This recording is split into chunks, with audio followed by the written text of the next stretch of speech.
दोस्तों finally it welcome to Derry का finale episode आ गया है और ये एपिसोड ना सिर्फ बहुत अमेजिंग था बल्कि ये हमारे मन में उत्पन्न हो रहे कई सवालों का जवाब भी देता है।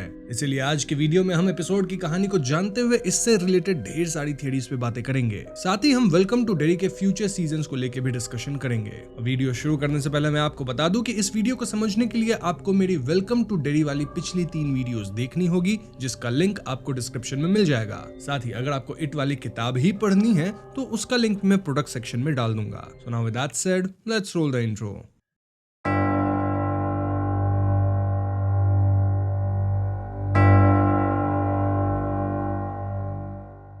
तो पिछले एपिसोड के अंत में हमने देखा कि पेनीवाइज तुरंत अपनी नींद से उठ गया था और वो विल को डेडलाइट्स दिखा के मूर्ति जैसा बना दिया था, मतलब स्टन कर दिया था।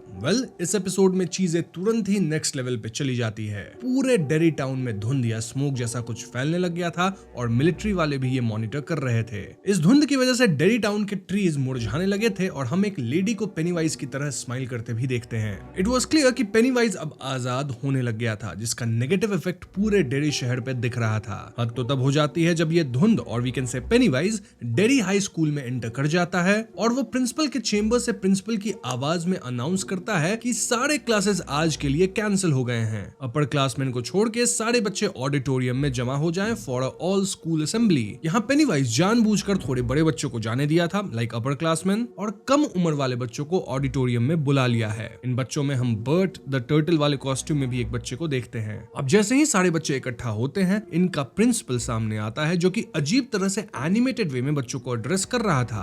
उसे देख के ऐसा लग रहा था मानो उसे पपेट की तरह कोई ऑपरेट कर रहा हो। फिर एकदम से प्रिंसिपल कहते हैं कि शो दिखाने आ रहे हैं पेनीवाइज द डांसिंग क्लाउन। इसके तुरंत बाद पेनीवाइज निकलता है जो कि पहले प्रिंसिपल का सर अलग कर देता है और जैसे ही बच्चे चिल्लाना शुरू करते हैं, पेनीवाइज अपनी आइकॉनिक डांस परफॉर्म करता है। बच्चे भागने की कोशिश करते हैं लेकिन ऑडिटोरियम का डोर लॉक हो चुका था। देन पेनीवाइज डेडलाइट्स दिखाकर सारे बच्चों को फ्रीज करके हवा में लेविटेट करवा देता है। दूसरी तरफ रॉनी, मार्ज और लिली अपने अड्डे पे होते हैं जहां वो पूरे डेरी टाउन में धुंध फैलता देखते हैं। तीनों फौरन नीचे जाती हैं जहां ढेर सारे मिसिंग पोस्टर्स लगे हुए थे। इन पोस्टर्स में डेरी हाई स्कूल के स्टूडेंट्स थे, like Patty, Troy etcetera. In fact missing बच्चों में विल का भी पोस्टर था। ऐसे में तीनों डिसाइड करते हैं कि ये लोग विल को बचाने जाएंगे। वहीं पेनीवाइज तो क्लाउन वाले कार्ट पे बैठ के ट्रम्पेट बजा रहा था और सभी बच्चे हवा में लेविटेट होते हुए इस पेनीवाइज कार्ट के पीछे जा रहे थे। इस सीन को देख के मुझे पाइड पाइपर ऑफ हैमलिन की कहानी याद आ गई, जहां पाइड पाइपर पूरे टाउन के बच्चों को गायब कर दिया था।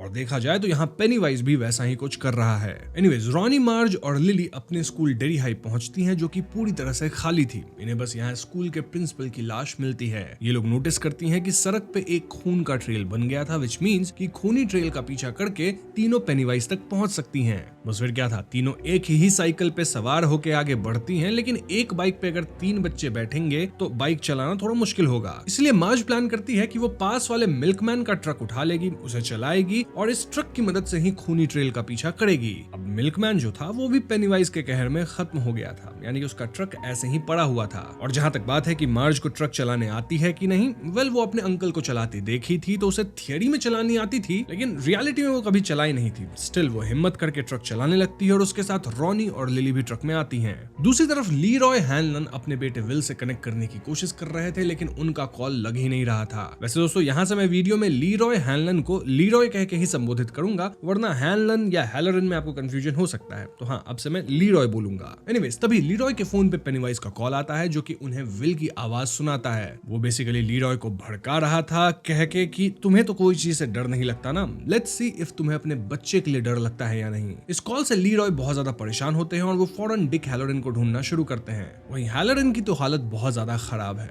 क्यों? क्योंकि उसे मुर्दे दिख रहे हैं जो कि अब उससे इंटरैक्ट करने लग गए हैं और ये सब हैलोरन बर्दाश्त नहीं कर पा रहा। उसे उनकी आवाजें सुनाई दे रही हैं जो कि बहुत ज्यादा डिस्ट्रैक्टिंग है। बात इतनी आगे बढ़ गई थी कि हैलोरन तो खुद को समाप्त करने की सोच रहा था। तभी उसके कमरे में लीरॉय आते हैं और वो हैलोरन से गिड़गिड़ा के मदद मांगते हैं, सेइंग कि उनका बेटा विल अब इट के गिरफ्त में है। हैलोरन यहाँ लीरॉय को ब्लेम करता है कि उनके कारण ही आज हैलोरन हैलोरन की ये हालत है और लीरॉय कहते हैं कि हैलोरन बस एक बार उनकी मदद कर दे, इसके बाद जो उनसे बन पड़ेगा वो सब कुछ हैलोरन के लिए करेंगे। इनफैक्ट अगर हैलोरन का मकसद है कि उसे खत्म ही होना है तो लीरॉय खुद ट्रिगर को पुल करेंगे। ये सुन के हैलोरन समझ जाता है कि लीरॉय बहुत डिस्परेट है और इसीलिए वो उनकी मदद करने के लिए तैयार हो जाता है। बट द प्रॉब्लम वाज कि इस बुरी हालत में आखिर वो मदद करेगा कैसे। वहीं मिलिट्री बेस पे कर्नल फुलर जनरल शॉ को बताते हैं कि लीरॉय बेस से कार लेके भाग गए हैं और वो अपने साथ हैलोरन को भी ले गए हैं। ये सुन के जनरल शॉ ऑर्डर देते हैं कि कैसे भी करके लीरॉय को रोका जाए, वरना वो इट की आजादी के प्रोसेस में दखल अंदाजी कर सकते हैं। वहीं लीरॉय किसी तरह हैलोरन के साथ रोज के घर पहुंचते हैं, जहां शार्लेट, रोज, हैंक और नेटिव इंडियन बंदा टैनियल था।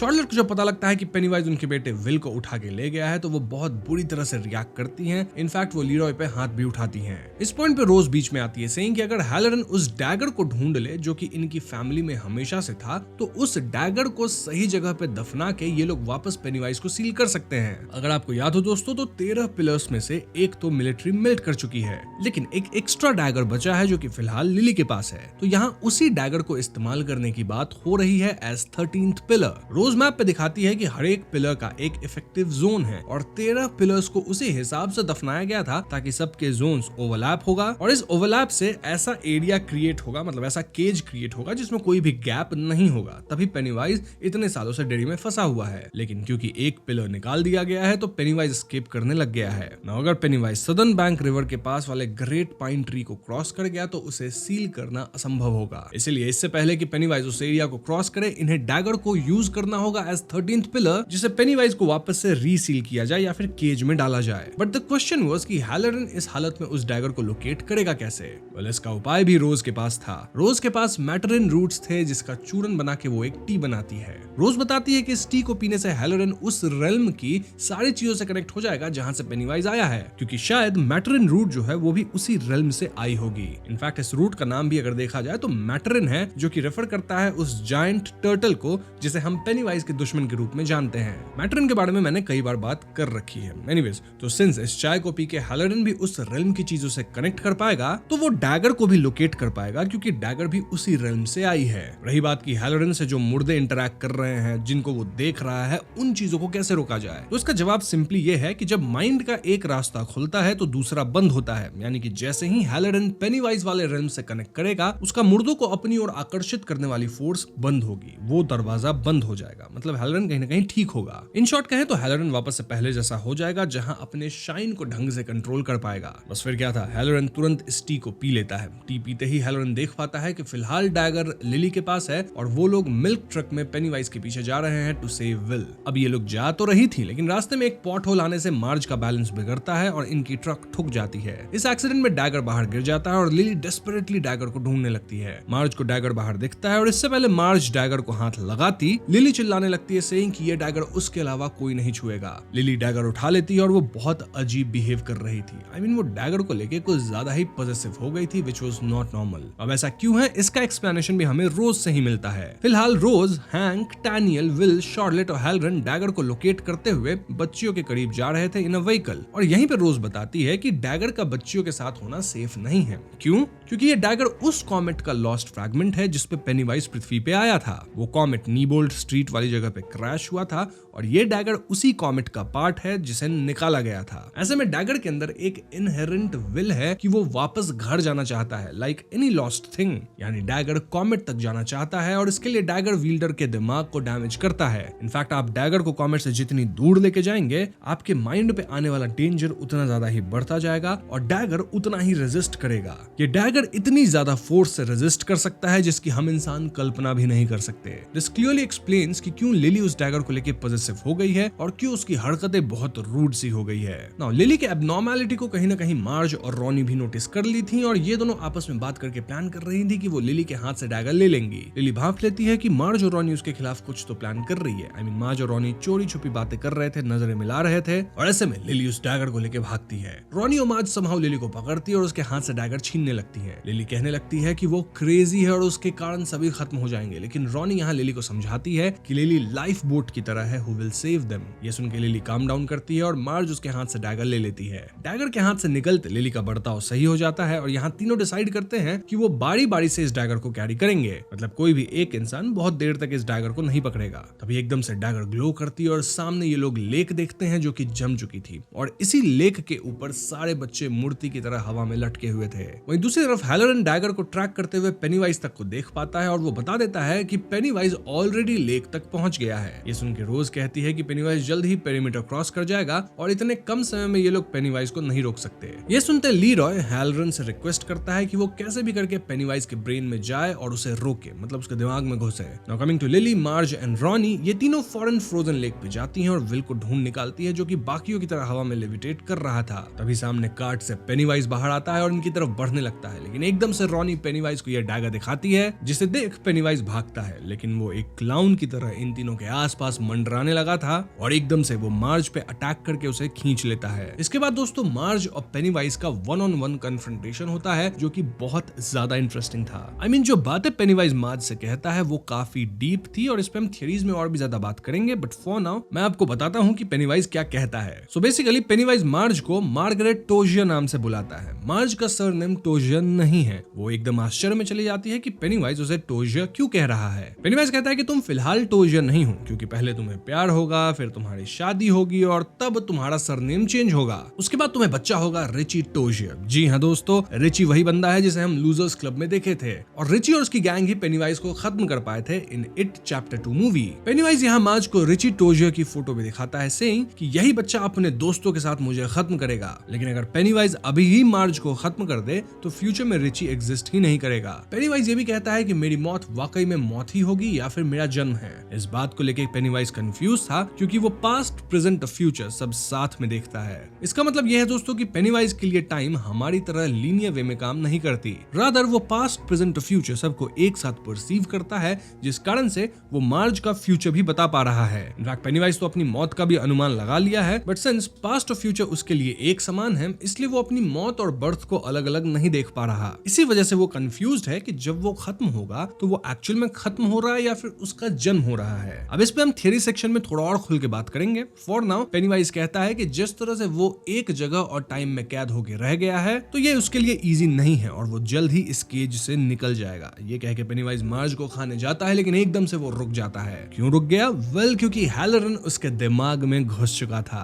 मार्ज इस मौके का फायदा उठा के लिली और रॉनी से मिल जाती है। इनफैक्ट सारे हवा में लेविटेट हो रहे हैं बच्चे भी नीचे गिरते हैं। ये तीनों तुरंत विल को होश में लाती हैं। तभी हैंक, रोज, टैनियल, लीरॉय, शार्लेट और हैलोरन भी गाड़ी से यहाँ पहुंचते हैं। ये लोग सभी बच्चों को यहाँ से निकलने कहते हैं। देन टैनियल और लीरॉय डैगर लेते हैं और उस वाइन ट्री पे स्थापित करने के लिए आगे बढ़ते हैं ताकि पेनीवाइज को फिर से कैद किया जा सके। अभी एकदम से यहाँ आर्मी वाले आ जाते हैं और वो गोली चलाना शुरू करते हैं। एक गोली सीधा टैनियल के गले में लगती है और एक गोली लीरॉय के पैर में भी लग जाती है। टैनियल इस खतरनाक हमले से बच नहीं पाता और वो वहीं पे समाप्त हो जाता है। ऐसे में लीरॉय अपने बेटे विल, देन रॉनी, लिली और मार्ज को बुलाते हैं और इनको ये डैगर देते हैं, सेइंग कि अब डैगर को उस पेड़ के बॉटम पे स्थापित करने का काम इनका है। विल कहता है कि वो अपने पिता जैसा नहीं है और लीरॉय कहते हैं कि तुम्हें मेरे जैसा बनना भी नहीं है क्योंकि तुम अपने जैसे होके ही सबसे बेहतर हो। बस फिर क्या था, ये बच्चे फॉग में छुप के दूसरी साइड से डैगर लेके पेड़ की तरफ बढ़ते हैं। वहीं आर्मी वाले लीरॉय और बाकी आइडल्स को कैप्चर कर लेते हैं। इस पॉइंट तक पेनीवाइज अटका पड़ा था क्योंकि उसके दिमाग के साथ हैलोरन खेल रहा था। कैसे? वेल, हैलोरन पेनीवाइज के दिमाग में एक इल्यूजन क्रिएट कर दिया था जहां पेनीवाइज खुद को 1908 में पाता है, उस मेले के अंदर। जी हाँ, वही मेला जहां पे एक्चुअल पेनीवाइज यानी जो बॉब थे ना, इनग्रिड के पिता, वो परफॉर्म किया करते थे। अब इस मेले के जो परफॉर्मर्स थे वो पेनीवाइज को बॉब कह के पुकार रहे थे, सेइंग कि बॉब मिल गया, जंगल में खो गया था, देखो ये मिल गया। और बॉब इसलिए कह रहे हैं क्योंकि मैंने आपको बताया है कि इनग्रिड का जो बाप बॉब था वही असली पेनीवाइज था ना। ये जो इट है, पेनीवाइज जो बना हुआ है, वो उनकी बातों से घबरा जाता है और वो समझ ही नहीं पा रहा था कि वो यहाँ पहुंचा कैसे। हम जानते हैं कि पेनीवाइज पास्ट, प्रेजेंट और फ्यूचर को एक टाइम पे परसीव करता है और इसीलिए उसके लिए इनके बीच डिफरेंस कर पाना मुश्किल है। तभी तो वो हैलोरन के छलावे में फंस गया था। पेनीवाइज इनसे कहता है कि वो एक गॉड है जो कि दुनिया को खाता है, लेकिन वहां के लोग तो पेनीवाइज को थप्पड़ मारते हैं और उसे बॉब ही बोल रहे थे। पेनीवाइज पूरी तरह से कंफ्यूज्ड है कि उसके साथ हो क्या रहा है। Coming to real world, General Shaw अपनी दूरबीन से पेनीवाइज को अटका हुआ पाते हैं और वो उसे करीब से देखने के लिए आगे बढ़ते हैं। वो पेनीवाइज के पास पहुंच के काफी खुश हो रहे थे, सेइंग कि वो आज तक सोचते थे कि क्या ये रियल है या फिर ये सिर्फ एक लिटिल बॉय का नाइटमेयर है, लेकिन पेनीवाइज तो दोनों हैं। वहीं बच्चे डैगर लेके पेड़ के करीब पहुंच गए थे, लेकिन इस पॉइंट पे डैगर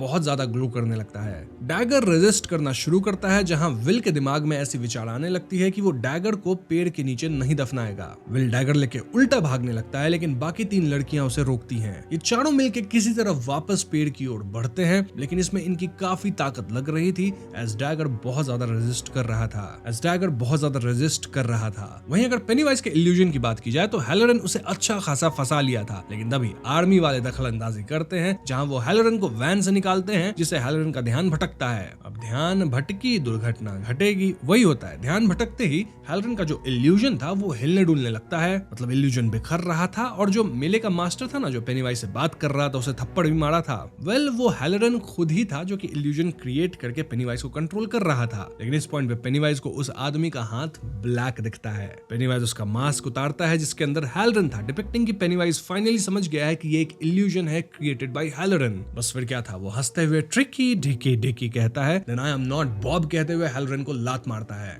इससे इल्यूजन टूट जाता है और पेनीवाइज रियल वर्ल्ड में अपने होश में आता है। वो अपने सामने जनरल शॉ को पाता है, जो कि पेनीवाइज से कहते हैं कि तुम फ्री हो, you are free to go, और वो उसे छुड़ा रहे हैं ना कि कैद कर रहे हैं। तभी पेनीवाइज कहता है कि मैं तुम्हें जानता हूँ, मैं कभी किसी इंसान की स्मेल को नहीं भूलता। वेल, हम सब जानते हैं कि जनरल शॉ बचपन में एक फेस से डरे थे। पेनीवाइज भी उनको डराया था। एक बंदा था जिसका फेस में आंख नहीं था, उससे ही डरे थे वो। याद है ना, उनकी पास्ट दिखाई गई थी, और यही बात पेनीवाइज को याद भी थी, क्योंकि जंगल में भी पेनीवाइज कहीं ना कहीं उन्हें चेज किया था बचपन में। तो हाँ, पेनीवाइज उनका नाइटमेयर बन जाता है, मतलब वही फेस जनरल शॉ को दिखाता है जिससे वो डरते थे। और जैसे ही पेनीवाइज ये रूप लेता है, जनरल शॉ डरना शुरू करते हैं और पलक झपकते ही पेनीवाइज उनको खा जाता है। इसके बाद पेनीवाइज नाचते हुए बच्चों की तरफ बढ़ता है जो कि डैगर को स्थापित करने जा रहे थे। पैरेलल में हैंक, हैलोरन और लीरॉय मिलकर आर्मी वालों पे हमला करते हैं और उनके हथियार छीन लेते हैं। फिर ये लोग पेनीवाइज को शूट करते हैं, जिससे पेनीवाइज का सर उड़ जाता है। लेकिन अगले ही क्षण पेनीवाइज किसी डॉल की तरह नया सर पॉप करता है विद स्प्रिंग्स एंड ऑल। लीरॉय की गोलियां खत्म हो जाती है और पेनीवाइज को कुछ नहीं होता। रादर पेनीवाइज अपने सर को वापस उगाता है एंड अपनी डेडलाइट्स दिखा के लीरॉय को स्टन कर देता है। वहीं बच्चे डैगर को लेके पेड़ तक पहुंच गए थे, लेकिन अंत में वो डैगर को जमीन पे टच नहीं करवा पा रहे थे। ये डैगर एक्सट्रीम रेजिस्टेंस पे आ गया था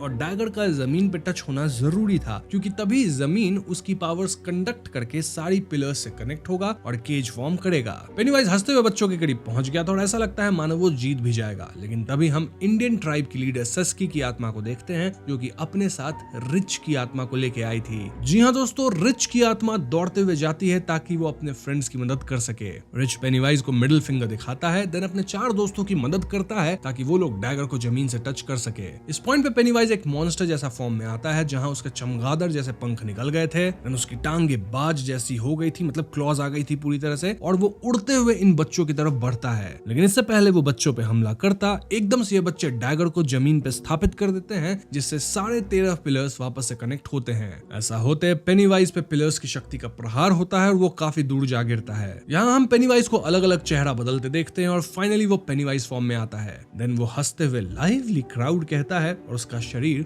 फट जाता है। यहाँ हम पेनीवाइज की ओरिजिनल फॉर्म देखते हैं, which are none other than orange lights. Pennywise तुरंत इस ऑरेंज लाइट फॉर्म में यहाँ से भाग खड़ा होता है। इस पॉइंट पे सभी बच्चे रियलाइज करते हैं कि डैगर को स्थापित करने में रिची की आत्मा उनकी मदद की है, क्योंकि वो सभी रिची को फील कर पाए थे। इससे सभी के चेहरे पे एक स्माइल आ जाती है और सभी रोते भी हैं। यस, ये लोग फाइनली लड़ाई जीत गए थे, लेकिन रोज तो डैनियल को खो दी थी। इसके बाद सीन कट होके कुछ दिन बाद का आता है, जहाँ रिची की फ्यूनरल चल रही थी और वहाँ मार्ज एक अच्छा खासा स्पीच देती है। सभी बच्चे रो रहे थे और वहाँ हैलोरन भी आता है, जो कि रिची की आत्मा को वहीं अपने पेरेंट्स और दोस्तों के साथ देखता है। रिच हैलोरन को देख के स्माइल भी करता है। इनफैक्ट रिच के पेरेंट्स भी अपने कंधों पे रिच के आर्म्स को फील कर पाते हैं। हैलोरन उन्हें बताता है कि जो वो फील कर रहे हैं वो उनका बेटा रिच ही है। इसके बाद हम मार्ज को देखते हैं, जो कि एक ट्री को देख रही होती है और इस पेड़ में रिच की एक टॉय एरोप्लेन फंसी थी। ये सीन 2 चीजें डिपिक्ट करती है। फर्स्ट कि कैसे डेरी इज हीलिंग और पेड़ अब सूखे नहीं है, मतलब वापस से ग्रीनरी आ गई है। और दूसरी बात यह है कि रिच की एक प्लेन वाकई स्ट्रीट्स क्रॉस कर गई थी, जो कि रिच हमेशा से चाहता था। हम लिली को फाइनली अपने पिता के ग्रेव को विजिट करते देखते हैं, जो कि वो आज तक नहीं करी थी। और अब लिली खुश है क्योंकि उसके रियल फ्रेंड्स बन चुके हैं। इसके बाद हम लिली, रॉनी, विल और मार्ज को वापस अपने स्पॉट पे देखते हैं, जहां वो शांत डेरी टाउन को देख रही होती है।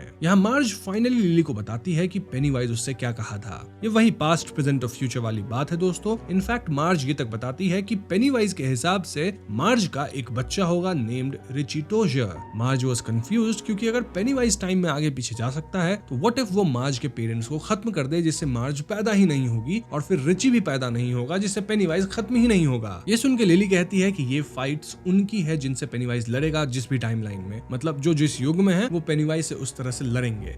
हमारी जो फाइट थी हमने लड़ ली है। वहीं दूसरी तरफ हम हैलन परिवार को रोज के घर पे देखते हैं और लीरॉय अब वॉकिंग स्टिक का यूज कर रहे हैं क्योंकि उनको पैर में गोली लगी थी। हैलन यहाँ लीरॉय से मिलने आता है और वो बताता है कि अब उसके दिमाग में आने वाली आवाजें एकदम कम हो गई है। सो यस, रोज का वो मैट्रिन रूट काफी इफेक्टिव साबित हुआ है जिससे Helen is all okay now. Helen यहाँ से सीधा लंदन जा रहा है जहाँ वो अपने एक दोस्त के पास जा रहा है जिसका एक होटल है। उस होटल में हैलन कुकिंग का काम करने वाला है और ये कौन सा होटल होगा? Well, none other than Overlook hotel, जिसे हमने द शाइनिंग मूवी में देखा था। दोस्तों, स्टीफन किंग की कई नॉवेल्स का लिटरली एक किंग वर्स बन चुका है, कई लोग मैक्रोवर्स कहते हैं, और यहाँ उनकी कई स्टोरीज को आपस में कनेक्ट किया जा रहा है। लीरॉय हैलन से कहते हैं कि अगर उसे मदद की जरूरत पड़े तो वो बेझिझक लीरॉय को कांटेक्ट करे, और हैलन कहता है कि एक होटल में क्या ही बुरा हो सकता है। ये अगेन एक सटल हिंट है कि कैसे ओवरलुक होटल में बुरा ही होने वाला है, एज वो नॉर्मल होटल तो नहीं है। वहीं बाहर हैंक और उसकी फैमिली भी मूव आउट कर रही है फ्रॉम दिस प्लेस, जहां नई जगह जाके वो लोग एक नई आइडेंटिटी लेकर रहेंगे और इसमें रोज के लोग उनकी मदद करने वाले थे।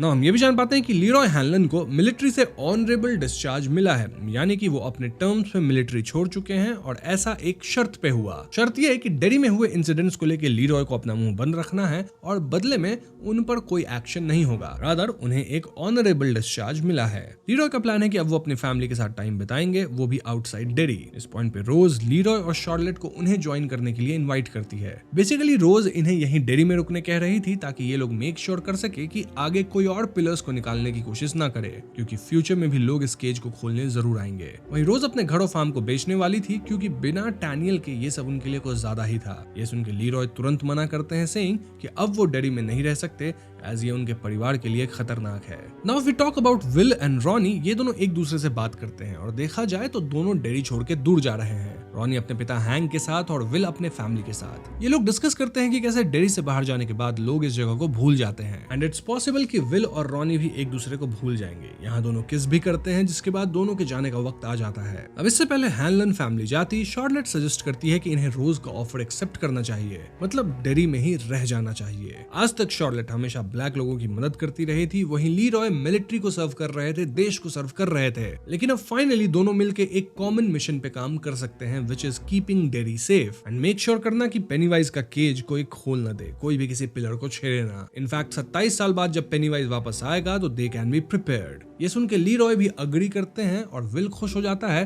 क्योंकि अगर वो डेरी से बाहर नहीं जाएगा तो वो रॉनी को नहीं भूलेगा। ऐसे में वो रॉनी को लेटर्स लिख के उसे भी सब कुछ याद दिलाता रहेगा। यहीं पे वेलकम टू डेरी चैप्टर 1 खत्म हो जाती है। अब दोस्तों यहाँ हमें एक और छोटी सी सीन दिखाई जाती है which is related to Ingrid. Ingrid फिलहाल जूनिपर हिल में है जहां वो अपने दिमागी संतुलन खो चुकी है। डॉक्टर्स उसे सॉन्ग सुना के काम डाउन कर रहे हैं और एकदम से सीन 26 साल बाद का आता है, यानी अक्टूबर 1988 का, जहां इनग्रिड बूढ़ी हो चुकी है और पेंटिंग बना रही होती है। तभी हॉस्पिटल में कुछ शोर होता है और इनग्रिड देखने जाती है कि आखिर क्या हुआ है। यहाँ हम एक कमरे में किसी औरत को लटका पाते हैं और उस औरत के हस्बैंड और बेटी रो रहे होते हैं। हस्बैंड अपनी बेटी को धक्का देता है एज इफ वो उसको ही इसके लिए ब्लेम कर रहा है। और फिर हम लड़की को देख पाते हैं who was none other than Beverly Marsh. जी हाँ दोस्तों, अगर आपको लूजर्स क्लब याद हो तो उसकी एक मेंबर बेवर्ली भी थी, जिसके बारे में हमें बताया गया था कि उसकी माँ नहीं रही और उसके पिता उसे अब्यूज करते थे। ये वही बेवर्ली है और इनग्रिड हंसते हुए उससे कहती है कि ओ डियर, उदास मत हो, तुम्हें पता है ना लोग डेरी के बारे में क्या कहते हैं, जो भी यहाँ खत्म होते हैं वो रियलिटी में कभी खत्म नहीं होते। और यहीं पे फाइनल एपिसोड खत्म हो जाती है। दिस ऑल्सो एक्सप्लेन्स कि इनग्रिड ऐसा क्यों कहती थी, क्योंकि उसके पिता खत्म हो गए थे, लेकिन पेनीवाइज में वो अपने पिता को देखने लग गई थी। खैर, तो ये थी It welcome to Derry chapter 1 की पूरी कहानी और ये सीरीज वाकई में काफी बढ़िया थी। अब क्योंकि इसे चैप्टर 1 कहा गया है तो इट्स ए श्योरिटी कि इसकी अगली सीजन भी आएगी। इस सीरीज के थ्रू हमें पेनीवाइज के बारे में काफी कुछ बता दिया गया है, लाइक क्यों वो डेरी में ही फंसा है, देन वो एक गॉड लाइक एंटिटी है जो कि वर्ल्ड्स को खाता है, वर्ल्ड डिवाउरर है। लेकिन यहाँ जो सबसे इंटरेस्टिंग चीज थी वो ये कि आखिर पेनीवाइज के लिए टाइमलाइन कैसे वर्क करती है, क्योंकि इससे पेनीवाइज खुद कंफ्यूज्ड है। एपिसोड में पेनीवाइज कहता है कि वो पास्ट, प्रेजेंट और फ्यूचर सब एक साथ देख रहा है। इस कॉन्सेप्ट को समझने के लिए हमें थोड़ा साइंटिफिक और थोड़ा स्टीफन किंग के मैक्रोवर्स कॉन्सेप्ट को जानना पड़ेगा। देखो, हम इंसान लीनियर टाइम में जीते हैं, मतलब हमारे लिए कल बीत गया है, आज चल रहा है और कल आएगा। हम एक वक्त पे एक ही मोमेंट इवेंट एक्सपीरियंस करते हैं, लेकिन पेनीवाइज एक कॉस्मिक एंटिटी है जो हमारी डिमेंशन का है ही नहीं। वो डेडलाइट्स या मैक्रोवर्स से बिलोंग करता है, जहां टाइम हमारी तरह स्ट्रेट लाइन नहीं है। इसे ऐसे समझते हैं, इमेजिन करो आप पुराने जमाने में कोई एक मूवी देख रहे हो जब रील्स हुआ करती थी।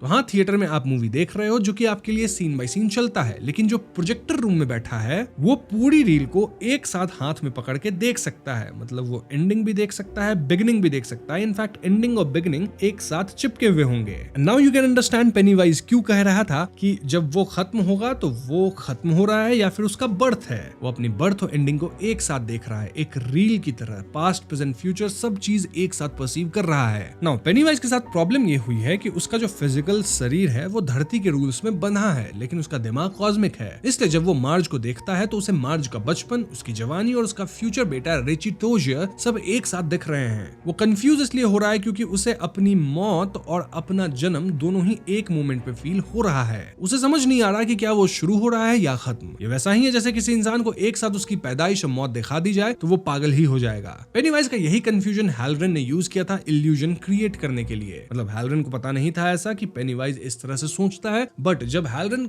अपना इल्यूजन क्रिएट किया तो पेनीवाइज समझ ही नहीं पाया कि वो एग्जैक्टली किस टाइम को देख रहा है, क्योंकि पेनीवाइज क्लियरली कहता है कि वो खुद इससे बहुत ज्यादा कंफ्यूज्ड है। अब यहाँ एक बहुत बड़ा साइंटिफिक और लॉजिकल सवाल आता है जो मार्ज ने उठाया था। सवाल ये है कि अगर पेनीवाइज पास्ट देख सकता है तो वो पीछे जाके मार्ज के पेरेंट्स को खत्म क्यों नहीं कर देता। इससे तो मार्ज पैदा ही नहीं होगी, तो फिर रिची भी पैदा नहीं होगा और पेनीवाइज भी खत्म नहीं होगा, राइट? वेल, इसका जवाब छिपा है परसेप्शन वर्सेस फिजिकलिटी के कॉन्सेप्ट में। देखो, पेनीवाइज टाइम को नॉन लीनियर वे में देख सकता है, बिल्कुल वैसे जैसे हम किसी मैप को देखते हैं। हमें रास्ते की शुरुआत और अंत दोनों दिखता है, लेकिन देखने का मतलब ये नहीं कि वो फिजिकली वहां ट्रैवल कर सकता है। वो फिजिकली अभी भी 1962 में ही मौजूद है और उसी लीनियर टाइमलाइन में कैद है। भले अपने मैक्रोवर्स में वो ट्रैवल कर पाता हो, लेकिन हमारे अर्थ पे वो यहाँ के लॉज से कुछ हद तक बाउंड है। मतलब सारे लॉज से तो नहीं, लेकिन कुछ लॉज तो उस पे भी एप्लीकेबल हो रहे हैं। इसलिए मार्ज का ये डर शायद गलत है, क्योंकि पेनीवाइज पास्ट या फ्यूचर में ट्रैवल नहीं कर सकता। हाँ, लेकिन हर युग में रिस्पेक्टिव लोगों को पेनीवाइज से लड़ना जरूर है। साइंटिफिकली इसे ग्रैंडफादर पैराडॉक्स या कैजुअलिटी लूप से समझा जा सकता है। अगर पेनीवाइज वाकई में पास्ट में जाके मार्ज के पेरेंट्स को मार देता तो मार्ज पैदा ही नहीं होती, और अगर मार्ज पैदा नहीं होती तो वो अभी पेनीवाइज के सामने खड़ी होकर उससे बात कर ही नहीं रही होती। बट क्योंकि मार्ज इस वक्त जिंदा है और पेनीवाइज के सामने खड़ी है, ये अपने आप में सबूत है कि पास्ट में उसके पेरेंट्स सेफ थे और पेनीवाइज ने उन्हें नहीं मारा। पास्ट ऑलरेडी लिखा जा चुका है, यानी कि the ink is dry. Pennywise भले ही फ्यूचर देख रहा है कि रिची उसे मारेगा, लेकिन वो उस फ्यूचर को बदलने के लिए पास्ट को एडिट नहीं कर सकता। वो सिर्फ प्रेजेंट में लड़ सकता है। यही वजह है कि वो खुद को केज्ड यानी पिंजरे में कैद फील करता है। वो सब कुछ देख सकता है लेकिन बदल नहीं सकता, इनफैक्ट डेरी से बाहर जा नहीं सकता। एक और थियरी कहती है कि टाइम ट्रैवल ना कर पाना भी पेनीवाइज का एक केज ही है, क्योंकि अगर वो डेरी से निकल के पूरी दुनिया को डिवाउर कर पाता तो शायद वो टाइम ट्रैवल करने के योग्य भी हो सकता था। देखो, मिलिट्री का मानना था कि जब पेनीवाइज छूट जाएगा तो पूरे अमेरिका पे छा जाएगा, फिर वो 1 साल डिवाउर करेगा बच्चों को, फिर 27 साल सो जाएगा। बट एक इंपॉर्टेंट कॉन्सेप्ट जो वो लोग नहीं सोचे वो ये कि शायद इस केज के कारण ही पेनीवाइज इस साइकिल को फॉलो करता है, जहां 1 साल वो बच्चों को खाता है, वो भी बहुत कम बच्चों को, एंड देन 27 साल के लिए सोता है टू रिकवर। अगर इन केजेस को हटा दिया जाए तो पेनीवाइज खुद कहा है कि वो एक गॉड है, वर्ल्ड डिवाउरर है, यानी उसके अंदर इतनी क्षमता है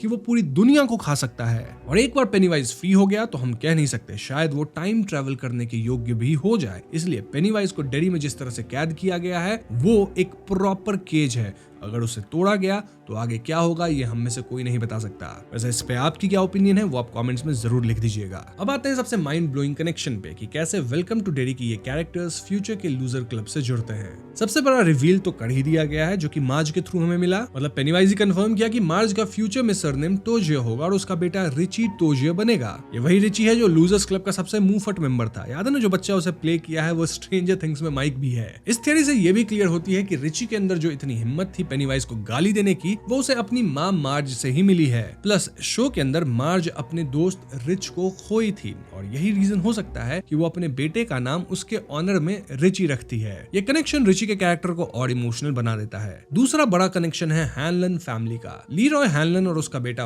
विल हैनलन, ये लोग भी कैसे कनेक्टेड हैं? वेल, मूवीज और बुक के हिसाब से माइक हैनलन जो फ्यूचर में डेरी में रुक कर हिस्ट्री लिखता है, उसका बाप एक्चुअली में विल हैनलन ही हो सकता है। इस सीरीज में हमने देखा कि विल ने डिसाइड किया कि वो डेरी छोड़कर नहीं जाएगा और पेनीवाइज पे नजर रखेगा। ये ट्रेट सीधा माइक हैनलन में पास डाउन होती है, जहां माइक भी फ्यूचर में अकेला लूजर होता है जो डेरी में रुकता है ताकि पेनीवाइज वापस आए तो वो सबको बुला सके। Basically Hanlon family guardians of Derry बन चुकी है, जहां शुरुआत लीरॉय से हुई, देन विल इसे आगे करेगा एंड खत्म माइक करेगा। इसके अलावा फ्यूचर सीजन्स या चैप्टर्स की बात करें तो स्टीफन किंग की लोर के हिसाब से कहानियां पीछे जाएगी। शो रनर्स ने क्लियरली बता दिया है, इनफैक्ट बुक्स में मेंशन है कि पेनीवाइज हर 27 साल में आता है, राइट? तो अगला सीजन शायद 1930s में सेट होगा, स्पेसिफिकली 1935, जहां हम ब्रैडली गैंग वाले इंसिडेंट डिटेल में देख पाएंगे। इसके अलावा उसके बाद वाली सीजन की कहानी 1908 में भी जा सकती है, जहां किचनर आयरन वर्क्स का एक्सप्लोजन हुआ था। वहां ईस्टर एग हंट के दौरान फैक्ट्री फट गई थी और कई बच्चे खत्म हुए थे। ये इंसिडेंट्स पेनीवाइज की हिस्ट्री का सबसे बड़े इंसिडेंट्स माने जाते हैं। मेरा प्रेडिक्शन ये है कि अगले सीजन में हम नए कैरेक्टर्स देखेंगे जो अलग टाइम पीरियड में पेनीवाइज से लड़ेंगे और हमें पता चलेगा कि ये रिचुअल ऑफ चड, जिसमें पिलर्स और डैगर्स यूज होते हैं, उनका एक्चुअल ओरिजिन कहां से हुआ था। शायद हमें नेटिव अमेरिकन का ओरिजिनल इंटरेक्शन भी और डिटेल में दिखाया जाए जब पेनीवाइज पहली बार धरती पे जागा था, और शायद हमें मैट्रिन को लेके भी और डिटेल्स दी जाएगी। वैसे मैंने इट पेनीवाइज के ऊपर कई वीडियोस बना रखी है उसके लोड पे, आप चाहे तो उन वीडियोस को चेकआउट कर सकते हैं जहां काफी डिटेल्स आपको मिलेंगी। एनीवेज, अब बात करते हैं स्टीफन किंग के यूनिवर्स कनेक्शन की, जो इस एपिसोड में भर भर के थे। सबसे ऑब्वियस था डिक हैलोरन का ओवरलुक होटल जाना। ये सीधा कनेक्ट करता है मूवी द शाइनिंग और डॉक्टर स्लीप से। हैलोरन वही कैरेक्टर है जो डैनी टॉरेंस को शाइन पावर के बारे में सिखाता है। इस शो ने एक्सप्लेन कर दिया है कि हैलोरन को ये पावर्स कैसे कंट्रोल करना आया। ऑफ कोर्स रोज की मदद से और उस मैटरिन रूट की चाय पीने से। उससे पहले भी हैलोरन कंट्रोल करना सीख गया था अपनी दादी की मदद से, बट एक पॉइंट पे तो वो लूज कर गया था कंट्रोल। नाउ मैट्रिन एक्चुअली में वो जायंट स्पेस टर्टल है जो पेनीवाइज का दुश्मन है और यूनिवर्स को अपनी पीठ पे उठाए हुए है। जब हैलोरन ने वो चाय पी तो वो मैक्रोवर्स से कनेक्ट हुआ जहां मैट्रिन एग्जिस्ट करता है। इसके अलावा फिनाले में हमने जुनिपर हिल असाइलम देखा। किंग के नॉवेल्स में ये जगह बार बार आती है। वहां हमने फ्यूचर की बेवर्ली मार्श को भी देखा।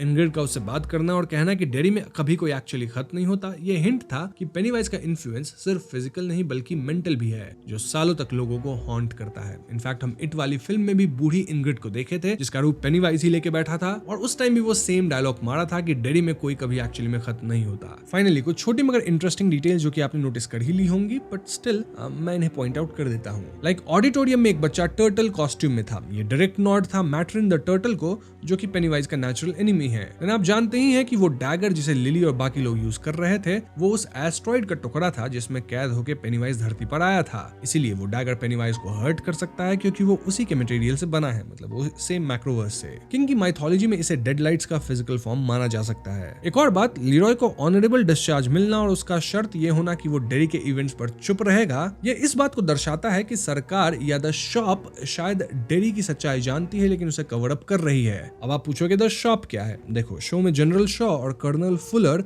जिस तरह से पेनीवाइज को ऑब्जर्व कर रहे थे और एंड में लीरॉय हैनलन को जो ऑनरेबल डिस्चार्ज देके चुप रहने की डील दी गई है, ये कंफर्म करता है कि ये नॉर्मल मिलिट्री ऑपरेशन नहीं था। ये लोग एक्चुअली में द शॉप, जो कि डिपार्टमेंट ऑफ साइंटिफिक इंटेलिजेंस है, उसके अर्ली मेंबर्स हो सकते हैं। अब जनरल शॉ तो बचे नहीं, लेकिन कर्नल फुलर बच गए हैं। स्टीफन किंग के यूनिवर्स में जैसे मूवी फायर स्टार्टर में दिखाया गया है कि ये एजेंसी पैरानॉर्मल चीजों और एंटिटीज को स्टडी करती है ताकि उन्हें वेपन की तरह यूज कर सके। वहाँ ये एजेंसी चार्ली नाम की एक लड़की के पीछे पड़ी थी जिसके पास आग लगाने की शक्ति थी। ये लोग उस पर एक्सपेरिमेंट्स करना चाहते थे, इसलिए मिलिट्री वाले पेनीवाइज को मारना नहीं बल्कि उसे कंट्रोल करना चाहते थे। लीरॉय का डील यही इशारा करता है कि सरकार डेरी के राज को जानती है और उसे छुपा के रखना चाहती है ताकि फ्यूचर में इस द शॉप जो है वो आगे की दूसरी फिल्म्स में जो कि कनेक्ट होती है इस यूनिवर्स से, उसमें एक बड़ा प्लॉट पॉइंट बनेगी। वैसे अगर आपको इस पे डिटेल्ड एक्सप्लेनेशन चाहिए तो आप कमेंट्स में लिख देना, मैं उन मूवीज को भी अपने चैनल पे कवर कर दूंगा। So yes, welcome to Derry सिर्फ एक प्रीक्वल नहीं बल्कि ये स्टीफन किंग के प्योर सिनेमैटिक यूनिवर्स का एक इंपॉर्टेंट पिलर बन चुका है। बस देखना यह है कि आगे कैसे इस यूनिवर्स को और भी ज्यादा एक्सपैंड किया जाता है। दोस्तों, आज की वीडियो में बस इतना ही। वीडियो पसंद आई हो तो लाइक और शेयर करें, साथ ही चैनल पर नए हैं तो हमें सब्सक्राइब भी कीजिएगा क्योंकि हम अपने चैनल पे ऐसी वीडियोस